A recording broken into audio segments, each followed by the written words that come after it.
génération en génération, le monde évolue. La technologie avec lui. La communication au cœur de l'action. Peu importe votre race, votre nationalité, votre classe sociale. Ce qui nous réunit, c'est cette grande plateforme que nous sommes.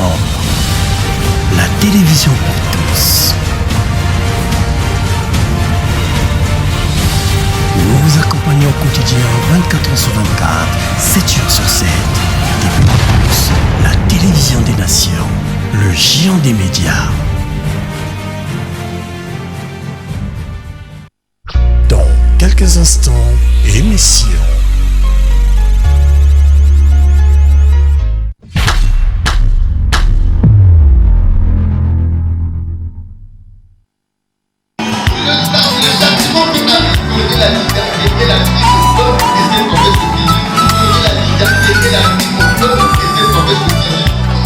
Ma Bible me dit que la parole est une épée. Quand elle pénètre, elle partage la main et l'esprit. Attriste l'homme et produit la repentance. Et comme une épée, elle fait aussi couler le sang. C'est la vraie circoncision. L'ancienne vie est passée et l'homme devient une nouvelle. Bonsoir, bonsoir, fidèles téléspectateurs de l'émission Que la lumière soit, que vous suivez sur TPT+. Nous sommes donc en train d'expliquer la parabole des 10 vierges. Parabole que nous avons lue dans Matthieu 25 à partir du verset 1er. Allez partout dans le monde, prêcher la bonne nouvelle du royaume. Telle est la recommandation que les ministres de la parole ont reçue de la part du Seigneur. Or, le royaume des cieux sera semblable à 10 vierges, 5 sages et 5 folles. Comprendre donc la parabole des 10 vierges, c'est comprendre le royaume. Alors, nous précisons que l'époux dont il est question dans cette parabole des 10 vierges, c'est le Seigneur Jésus-Christ lui-même. Ensuite, lorsqu'on parle des 10 vierges, les 5 folles et les 5 sages, il s'agira là, vous le comprendrez d'ailleurs, de l'Église qui est épouse de l'époux Jésus-Christ de Nazareth. Qui criera « Voici l'époux » ? Comment comprendre cette parabole des 10 vierges ? Pourquoi 10 vierges, 5 folles, 5 sages ?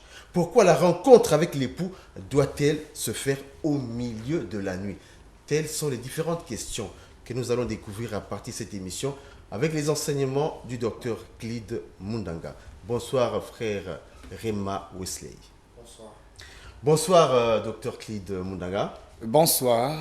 Merci donc d'être toujours disponible pour le peuple de Dieu, car vous savez que l'émission a le souci de répondre à certaines questions difficiles de la parole de la Bible. Pourquoi ceci ? Comment ceci ?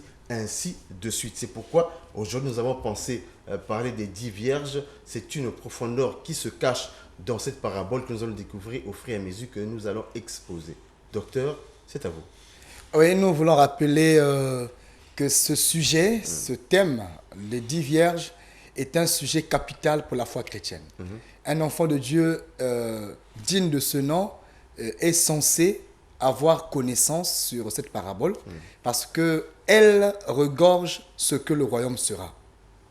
Le maître a dit, le royaume sera semblable. Il y a le royaume des cieux est semblable. Dans Matthieu 13, le maître ne fait que répéter les paraboles en disant, le royaume des cieux est semblable. Donc il y a le royaume est et le royaume sera. Quand on dit le royaume est, c'est le royaume aujourd'hui. On n'a pas le temps pour expliquer le royaume est, mais le royaume sera, ça renvoie à la prophétie, ce que l'Église doit devenir dans la suite des temps.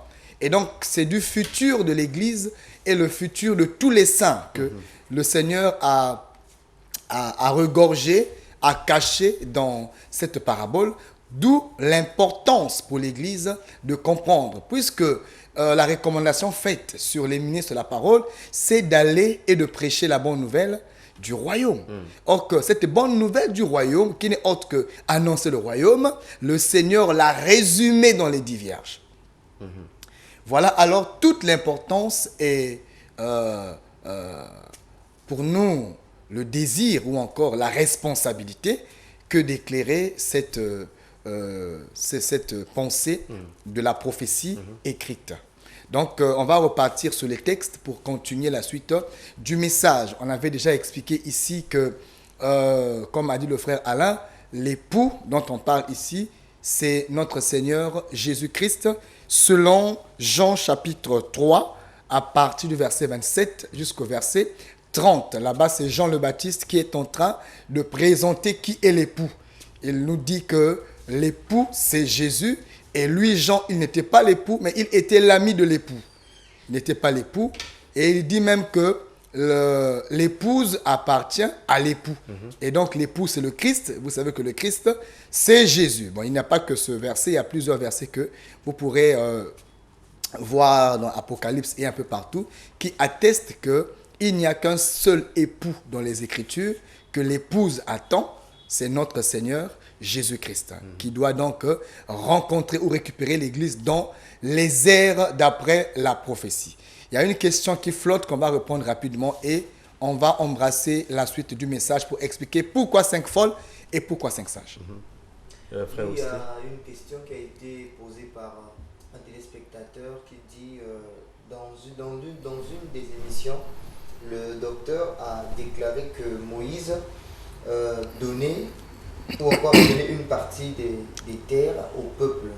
Est-ce que cela est scripturaire? Si oui, que le frère hausse un peu la voix pour que on écoute très bien. Je disais qu'il y a un bien-aimé qui a demandé de savoir, il a dit que dans l'une des émissions, le docteur a déclaré que Moïse a donné une partie des terres au peuple. Est-ce que cela est scripturaire? Si oui, alors, quels sont les versets bibliques? Ah oui, je reconnais l'avoir dit. Généralement, l'on prêche que Moïse n'est pas entré dans Canaan, ce qui est vrai. Et d'autres disent que c'est Josué qui a donné le repos au peuple et qui a fait le partage de la terre de Canaan. C'est vrai, mais en partie. Pourquoi en partie? Parce que quand vous vérifiez, parce que le ministère, c'est la vérification des tests. On n'est pas censé dire ce que tout le monde dit, mais on doit vérifier si ce que l'on dit est conforme à ce qui est écrit. Dans les Écritures, il nous est révélé que Josué a fait le partage des terres au-delà du Jourdain.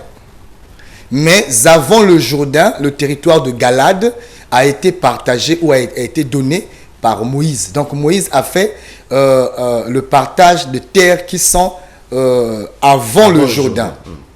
Avant le Jourdain, c'est Moïse qui a partagé Galade, qui a donné une partie à Ruben et à consort, parce que avant d'entrer dans Canaan, ce peuple-là avait beaucoup de bœufs, avait beaucoup de patrimoine.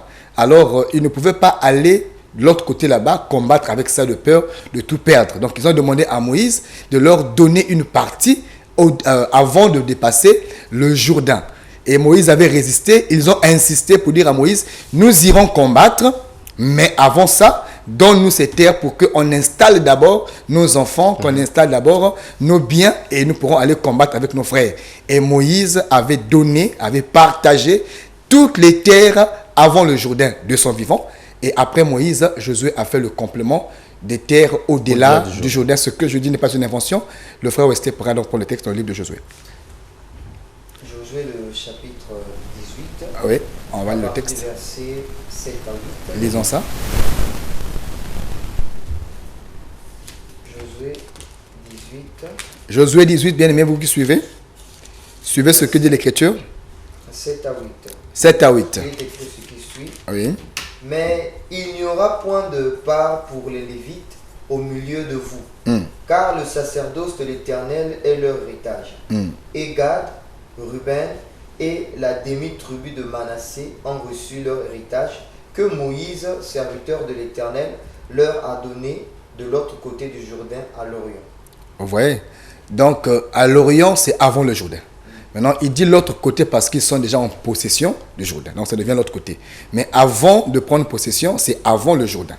Voyez-vous? Et toutes les terres ont été données, toutes les terres de Galade, la zone est appelée Galade, partagées par les premiers-nés. Ruben est premier-né, Gad est premier-né, vous avez fait que Manassé. Donc, ce sont les premiers-nés qui ont occupé ce territoire-là. Pourquoi? C'était un mouvement très prophétique que nous pourrons expliquer dans la suite de temps. Mais le texte est là pour confirmer que Moïse a fait le partage de toutes les terres de Canaan avant le Jourdain. Et il y a un pourquoi très très prophétique là-dessus. Moïse meurt sur une montagne à Moab, mais il fait le partage de Galade de son vivant. Les textes l'appuient.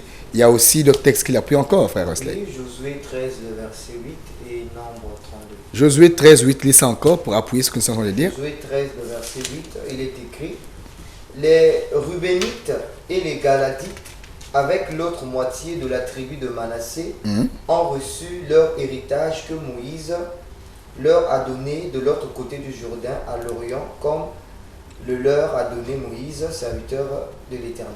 Voilà, donc vous avez déjà deux textes, et il y a même un troisième don, juste Nombre 32, et voilà, on ne peut pas, c'est pas le thème, c'est juste une question que nous voulons répondre.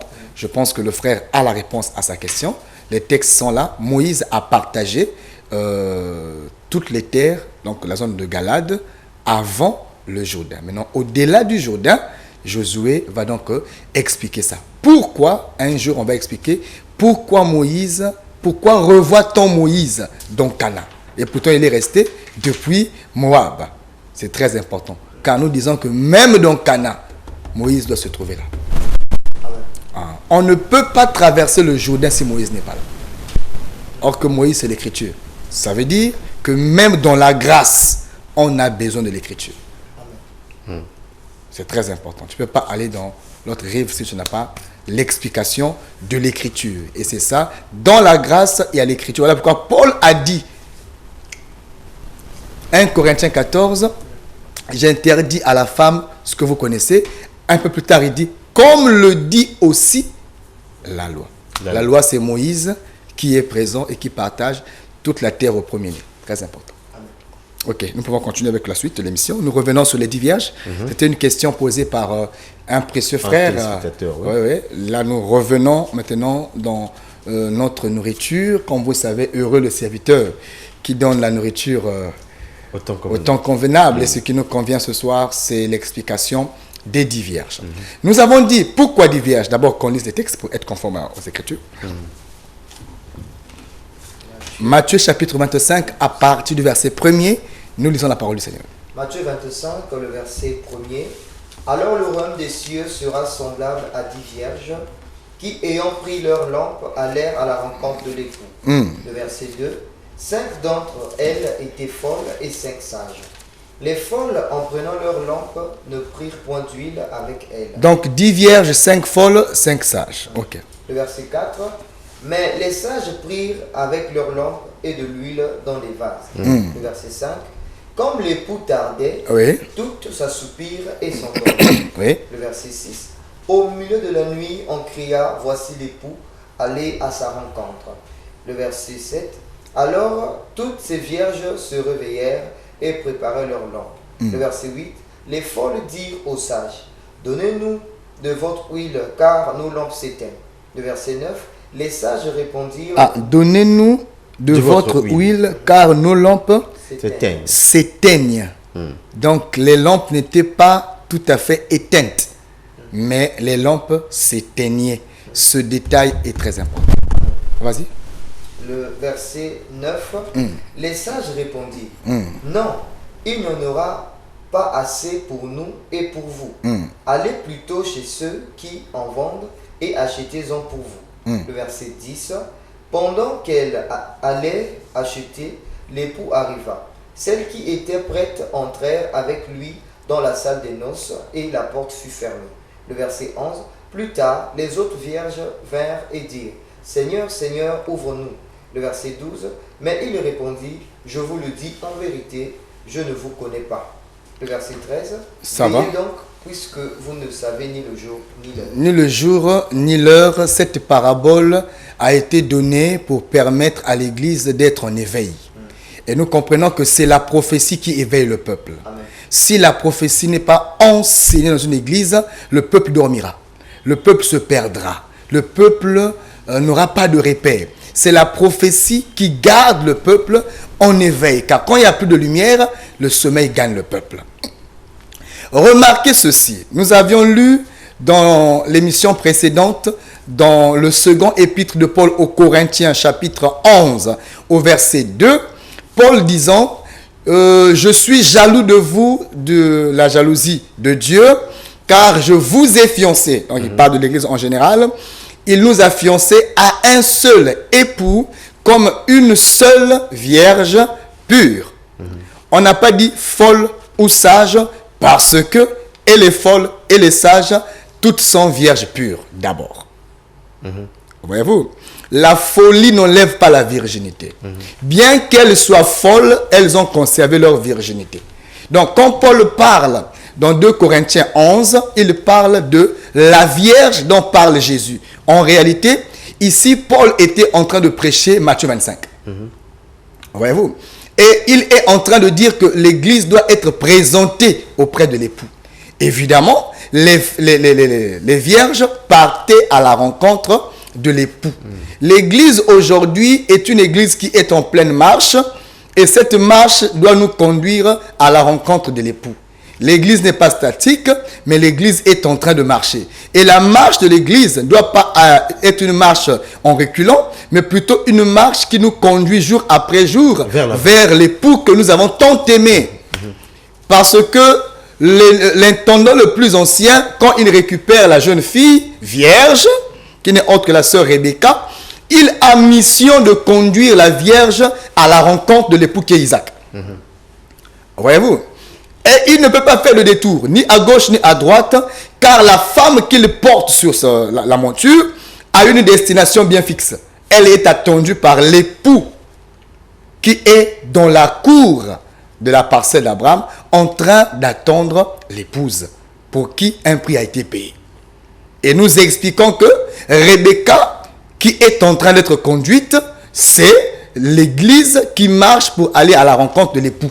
Ça parle de la même vierge parce que Rebecca était encore vierge quand elle a été fiancée et lorsqu'elle partait pour rencontrer Isaac, car dans la loi, la dot était versée pour les filles vierges. Je ne sais pas si quelqu'un est avec moi ici, frère Alain. Donc c'était pour balayer l'espace et expliquer déjà que la vierge dont il est question, elle est unique, c'est l'Église.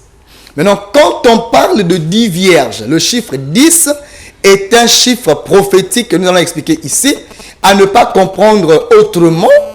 Ça ne veut pas encourager certaines personnes à la polygamie, parce que en vérité, Jésus n'a pas 10 églises, il n'a qu'une seule église. Voyez-vous? Alors, lorsqu'on parle du chiffre 10, le chiffre 10, c'est pour expliquer que l'église est vue en 2 parties de 5-5. Donc, ici, 10 égale à 2. Parce que le 10 parle de 2 catégories de vierges. Et les sages et les folles. On a 2 catégories dans les 10. Mais 2 catégories de 5-5. Donc, les 10 parlent de 5 folles et de 5 sages. Mais ça ne parle pas des églises nombreuses. Car Jésus-Christ a dit, tu es Pierre, et sur cette pierre, je bâtirai mon église. Au singulier. Donc l'église est unique et nous parlons de l'église corps du Seigneur. Celle qui constitue tous les saints depuis la Pentecôte jusqu'à l'enlèvement. Et nous croyons que nous en faisons partie. Amen. Maintenant, lorsque on parle de 5 folles, 5 sages, c'est le chiffre 5 plus 5 qui donne 10. Pourquoi 5 folles? Pourquoi 5 sages? Parce qu'on explique les 10 vierges, dont 5 folles et 5 sages. Je reviens pour dire, toutes sont vierges. Et la Vierge parle de l'Église. Et les folles et les sages, toutes sont vierges, car même les folles n'ont pas perdu leur virginité. Très important. Or que la condition du mariage, ce n'est pas la folie. Mais la condition du mariage en Israël, c'est la virginité. Donc, aussi longtemps qu'elles gardent la virginité, elles ont droit au mariage. Voyez-vous? Mais ce que le Seigneur explique est un enseignement qui doit avoir toute sa lumière pour que le peuple qui suit soit éclairé. Parce que nous disons que tu peux lire l'écriture, si on ne t'explique pas ça, tu passeras à côté. Voyez-vous? L'eunuque éthiopien était en train de lire, mais ne comprenait pas ce qu'il disait. Amen. Et lorsqu'on lui a posé la question de savoir, comprends-tu ce que tu lis? Il a dit, comment comprendrais-je s'il n'y a personne qui me guide? Et nous croyons que pour comprendre la pensée de Dieu, le ministère doit te guider, frère. Amen. Là où il n'y a pas le ministère, c'est un tombeau blanchi. Il n'y a pas la vie. Car le ministère, c'est un puits. Et l'eau sort du puits. Dieu parle par le ministre. C'est très important. Et ce soir, il est en train de parler. Amen. 5 folles et 5 sages.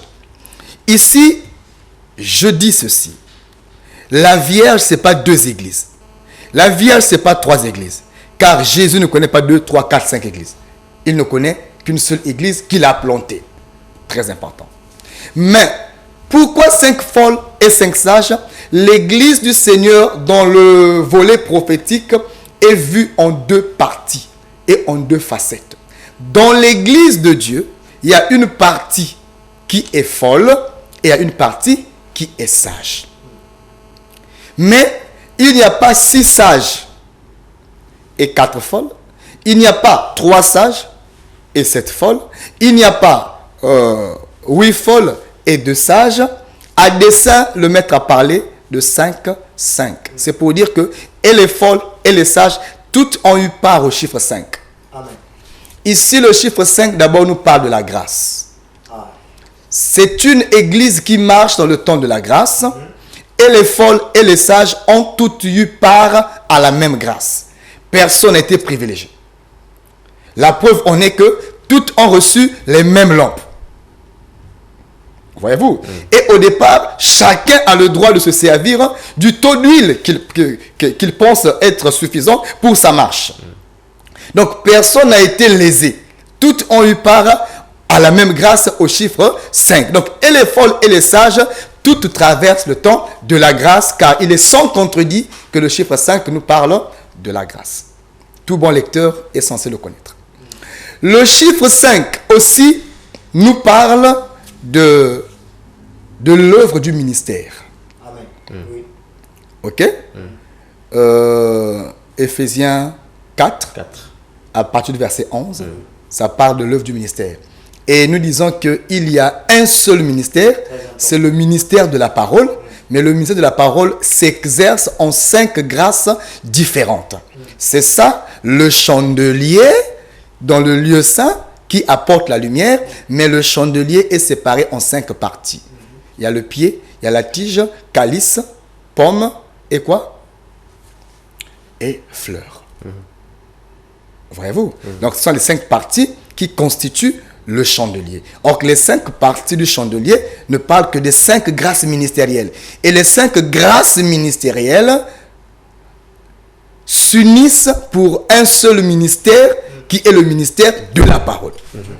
Maintenant, les 5 grâces ministérielles ont été citées par Paul, notre précieux frère, comme étant le pasteur, le docteur, l'évangéliste, le prophète et l'apôtre. Nous disons que dans la dispensation de l'Église, qui est celle de la grâce, qui est celle des 10 vierges qui traversent le temps du soir ou le temps de la nuit, il n'y a pas un prophète qui soit majeur pour éclairer les autres, mais ce sont les Éphésiens qui éclairent le peuple. Frère, lisons un peu Éphésiens 4 à partir du verset 11, pour que quelqu'un qui suit se rassure que nous ne sommes pas en train de dire des histoires sans fondement, mais nous répétons les textes. Éphésiens 4, de verset 11, il est écrit ce qui suit. Lis ça à haute voix, frère. Et il a donné les uns comme apôtres, les autres comme prophètes, oui, les autres comme évangélistes, les autres comme pasteurs, oui, et docteurs, oui, pour le perfectionnement des saints en vue de l'œuvre du ministère. Pour le perfectionnement des saints en vue de l'œuvre du ministère. Ça veut dire que toutes les 5 grâces ministérielles sont celles qui conduiront l'Église à la perfection. Ce n'est pas un prophète majeur, mais les 5 grâces ministérielles. Dans la dispensation de l'Église aujourd'hui, même le prophète est un Éphésien. Amen. Si le prophète commence à sortir des Éphésiens, ça devient diabolique. Le texte est clair. On cite même le prophète dans les Éphésiens. Donc si quelqu'un croit être prophète inspiré par Dieu, qu'il le reconnaisse d'abord, qu'il s'aligne, on a besoin de lui avec nous. Nous sommes tous des Éphésiens. Tu n'es pas majeur, frère. Il n'y a pas de majeur. Le majeur, c'est celui qui donne l'huile. Ce n'est pas toi. C'est très important. Le majeur, la Bible dit, Dieu, après avoir parlé à nos pères par les prophètes. Donc les prophètes majeurs, c'est autrement en Israël. Aujourd'hui, Dieu parle par le Fils. Et parler par le Fils, c'est parler par les Éphésiens. Et ce sont les Éphésiens qui conduiront l'Église à la perfection et à l'unité dans la foi. Un peuple qui n'écoute pas les Éphésiens périra. Mais aussi, il n'y a pas dans les Éphésiens un qui soit majeur. Le ministère qui est supérieur aux autres n'existe pas. Tous les ministères, sont toutes les grâces, voilà, pour joindre la bonne expression, toutes les grâces ministérielles sont égales. Le docteur n'est pas supérieur au prophète, le prophète n'est pas supérieur à l'apôtre n'est pas supérieur à l'évangéliste. Tous travaillent en complémentarité. Toutefois, une étoile peut briller plus qu'une autre, peut différer d'une autre par son éclat. Amen. Voyez-vous? Mais ça ne dit pas que le docteur soit supérieur au prophète. Non. Mais toutefois, le Seigneur, à cause de la prééminence, peut élever un frère au-dessus des autres comme pour conduire et incarner l'ordre. Mais dans le sens de l'exercice, nous travaillons tous pour un seul but, c'est que l'Église atteigne la perfection et l'unité dans la foi. Et on doit écouter toutes les grâces ministérielles pour que l'Église atteigne l'unité dans la foi. Donc vous comprenez que le chiffre 5 ici nous parle de l'œuvre du ministère. Ça veut dire, et les folles, et les sages, toutes ont eu la lumière ou encore ont écouté le même ministère.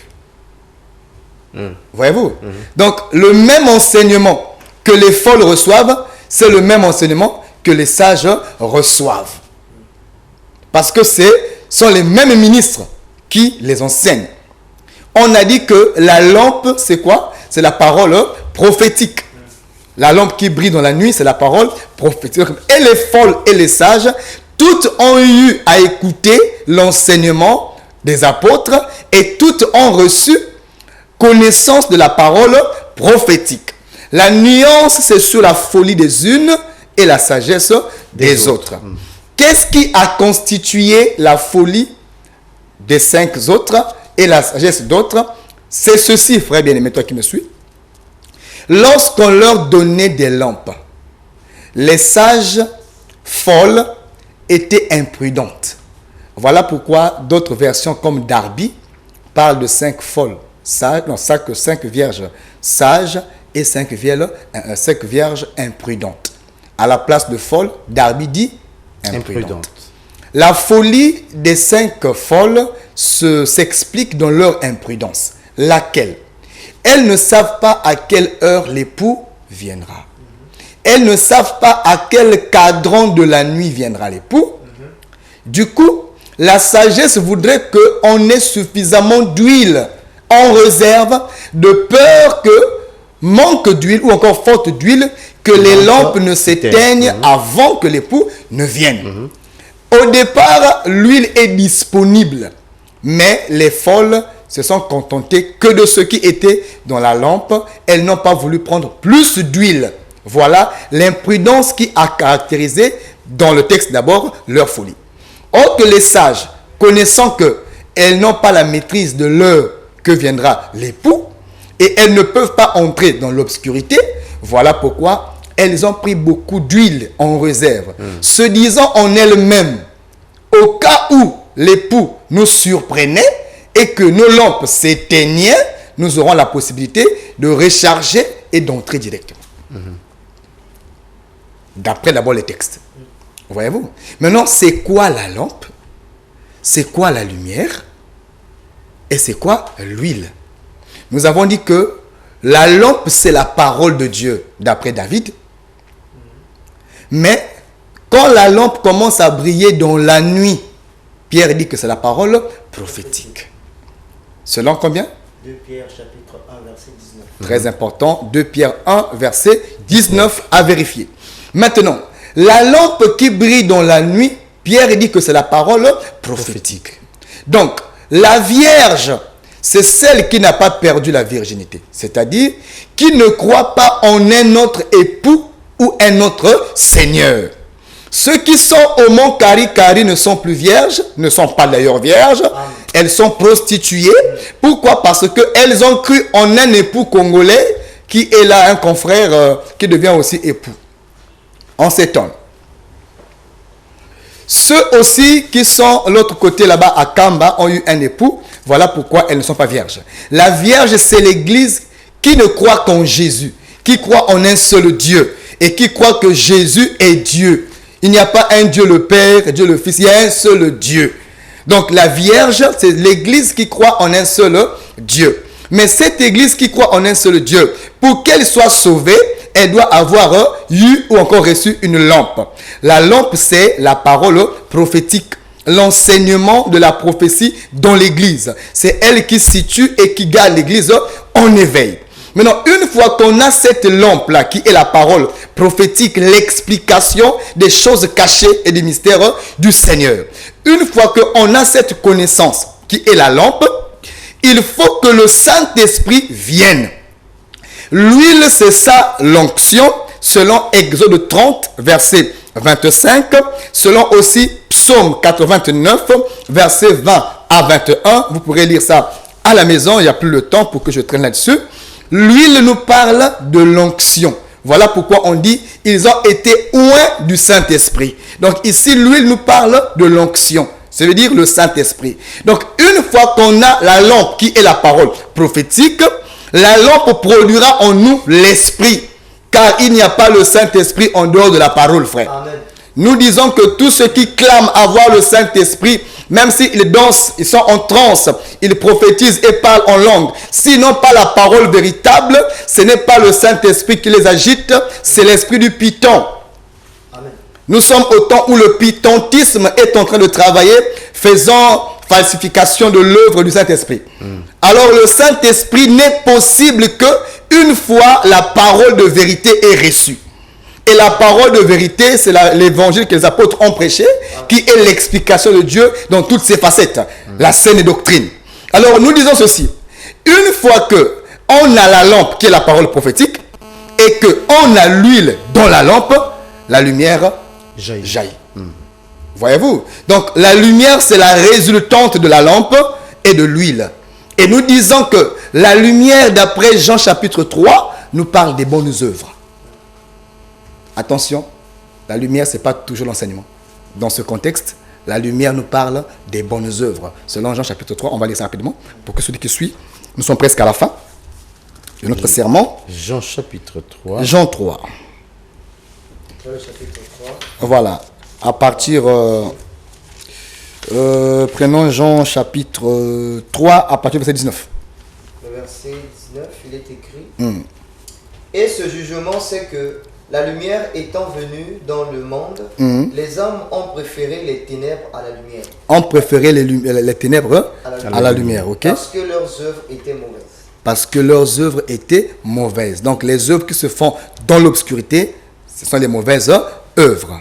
Lisons aussi Éphésiens 5 à partir du verset 9. Éphésiens chapitre 5, le verset 9, oui. est écrit. Car le fruit de la lumière consiste en toutes sortes de bonté, de justice et de vérité. Continue. Le verset 10, examinez ce qui est agréable au Seigneur. Voilà. Donc vous voyez que le fruit de la lumière, ou en d'autres termes, la lumière, nous parle des bonnes œuvres. On pourra aussi lire 1 Jean 2, verset 9, et Romains 13, 12 à 13, que nous viendrons expliquer prochainement, parce qu'on va expliquer la nuit, la nuit qui est avancée dans Romains 13. Mais avec ces textes, vous avez toute l'assurance que la lumière nous parle des bonnes œuvres. Ça veut dire qu'au départ, tous ceux qui écoutent la parole manifestent les bonnes œuvres, l'église du Seigneur. Mais au fur et à mesure qu'elle marche pour aller à la rencontre de l'époux, il y a des folles. Qui sont les folles? Des frères et des sœurs qui écoutent l'enseignement, qui écoutent les révélations, les prophéties, la doctrine, qui ont aussi reçu le Saint-Esprit. Parce que celui qui a la parole véritable, la conséquence, c'est qu'il sera scellé du Saint-Esprit. Mais ils attristent l'esprit à cause de leurs mauvaises œuvres. On peut avoir la parole, mais ne pas la vivre. Amen. Jésus a dit, vous êtes heureux si vous connaissez ces choses, pourvu que vous les mettez en pratique. Lorsqu'on connaît, on a la lampe allumée. La lampe, je veux dire. Lorsqu'on la met en pratique, la lampe s'allume. Mais lorsqu'on ne la met pas en pratique, elle s'éteint. Donc, les lampes s'éteignaient faute d'huile. Or que l'huile qui diminuait, ça parle de l'esprit qui était attristé. Or, qu'est-ce qui attriste l'esprit? Qu'est-ce qui refroidit l'esprit? C'est la vie du péché. Voilà pourquoi nous disons ce soir, toutes les églises que nous voyons sur la terre ou à Pointe-Noire ne sont pas vierges. Amen. Pour qu'une église soit vierge, celle de qui je parle ce soir, ce sont ceux qui ont reçu la parole véritable. Si vous n'avez pas la parole véritable, frère, l'explication de Dieu, le pourquoi, le comment, le où, le qui, de chaque chose dans les Écritures, frère, la lumière sur la prophétie biblique, si elle vous échappe, vous n'êtes pas vierge. Vous pouvez danser, vous pouvez jubiler, vous pouvez domber, mais si vous n'avez pas accès à la connaissance de la parole que Paul a prêchée, les mystères de Christ, vous êtes perdu d'office. Une église, c'est celle qui est fondée sur l'enseignement. Car il est écrit, l'église est fondée sur l'enseignement des apôtres et des prophètes. Donc le fondement de l'église, c'est l'enseignement. Or, l'enseignement, c'est l'explication de l'évangile dans la prophétie, dans la doctrine, dans la révélation et dans la connaissance. Selon 1 Corinthiens 14, verset 6. Donc ce soir, ceux qui m'écoutent, qu'ils comprennent. Une église qui ne vous enseigne pas sur des pensées prophétiques, c'est une église qui va vous ensommeiller. Un ministère qui ne vous éclaire pas sur l'Armageddon, sur Gog et Magog, sur les 70 semaines de Daniel, qui ne vous explique pas le livre d'Apocalypse. Il y en a qui disent que Apocalypse, ce n'est pas pour nous, mais c'est pour qui? Et nous disons ce soir qu'il n'y a pas un livre aussi facile que le livre de l'Apocalypse. Amen.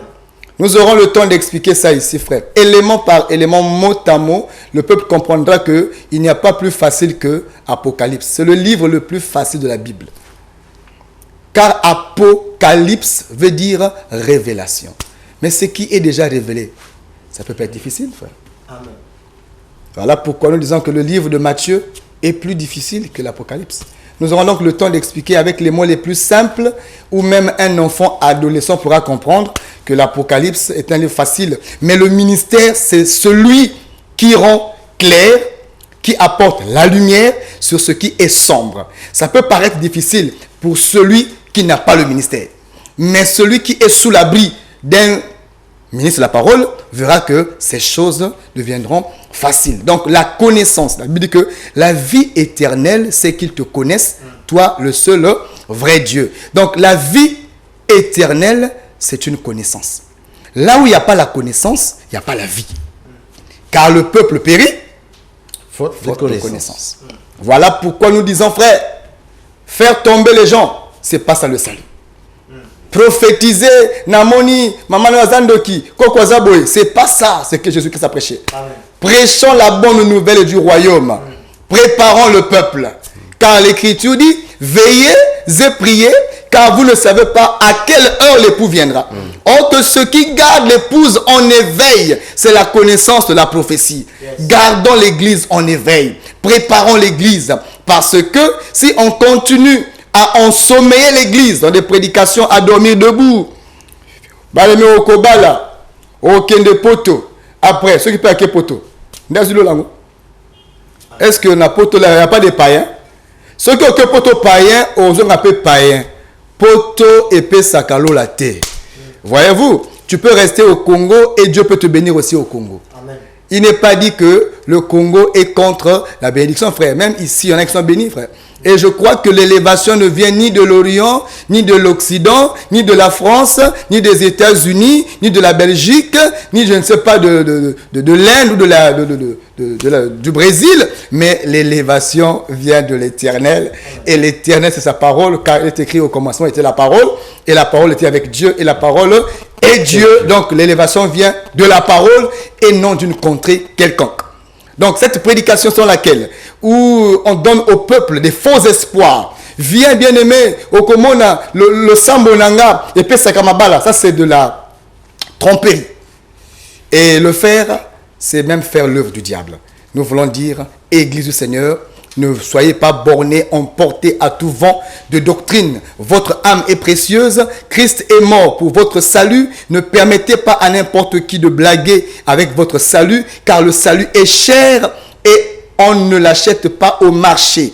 C'est au prix de la croix et du sang versé par tout un Dieu que ton salut est devenu accessible. Ne partage pas ça avec les diseurs de bonne aventure. Recherche la connaissance, la véritable et la pure connaissance scripturaire de la parole de Dieu, car elle seule garantit le salut. Une église où il n'y a pas la connaissance de la parole, de la prophétie, de la révélation, c'est un groupe de prière, ce n'est pas une église. Voilà pourquoi certains à côté se font passer pour des savants de la parole. Pourquoi? Parce que l'église elle-même a négligé la connaissance. Elle ne sait pas que sans connaissance, on devient esclave. Merci beaucoup pour cet envolé oratoire, Dr Clyde Mundanga. Nous voulons préciser aux téléspectateurs qu'il y a la possibilité de joindre le Dr Clyde Mundanga aux deux numéros qui sont les suivants, le 04 020 26 98 et le 06 945 35 24.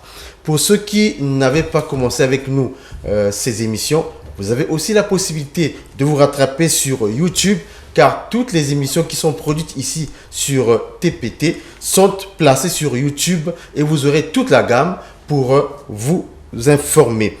Le marathon, Dr Clyde, au niveau de l'église. Au niveau de l'église, nous sommes en train donc de marcher avec la dernière semaine.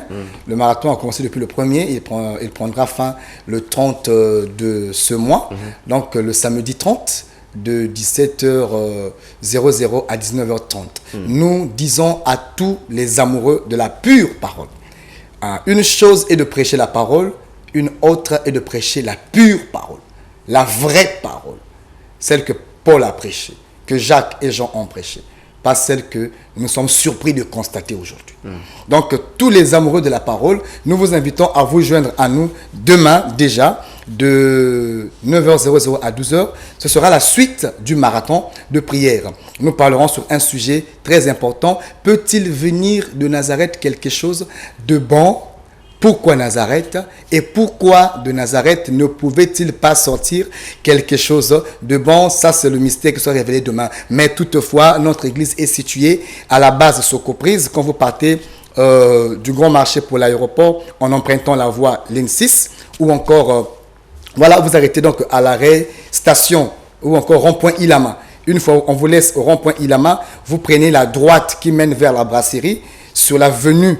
La toute première ruelle à droite, la seconde parcelle à gauche avant le pont. Là est située notre église, le Rassemblement des Saints. Pour ceux qui emprunteront la ligne 9 vers Chimbamba et Ngoyo, vous vous arrêterez à l'arrêt OCI ou encore arrêt OCI. Une fois arrêt OCI, en face de vous, il y a une station appelée Puma, juste en diagonale de la station Puma à votre gauche. Vous engagez, l'avenue, cette fois-ci, vous emmènera vers Socoprise, le compte de la base. Ce sera alors la dernière ruelle, après le pont, à votre gauche, et la seconde parcelle, à gauche. Demain, le rendez-vous est pris pour 9h00 à 12h. Toutefois, nous nous produisons aussi à la radio. La fréquence est 100.0. L'émission Que la lumière soit se produit aussi dans une des radios de la place, dans la fréquence est 100.0 tous les lundis, mardis et jeudis de 21h40 à 22h+. Merci pour ce qui est donc de l'émission Que la lumière soit sur TPT, vous avez chaque samedi à partir de 21h45 et la rediffusion est prévue pour tous les jeudis à partir de 14h30. Merci pour votre temps que vous nous avez consacré pour suivre ces enseignements du Dr Clide Mundanga. Bonsoir chez vous. Merci beaucoup. Merci.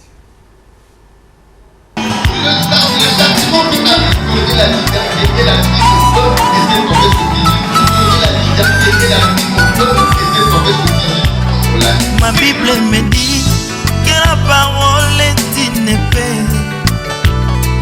Quand elle pénètre, elle partage la main et l'esprit.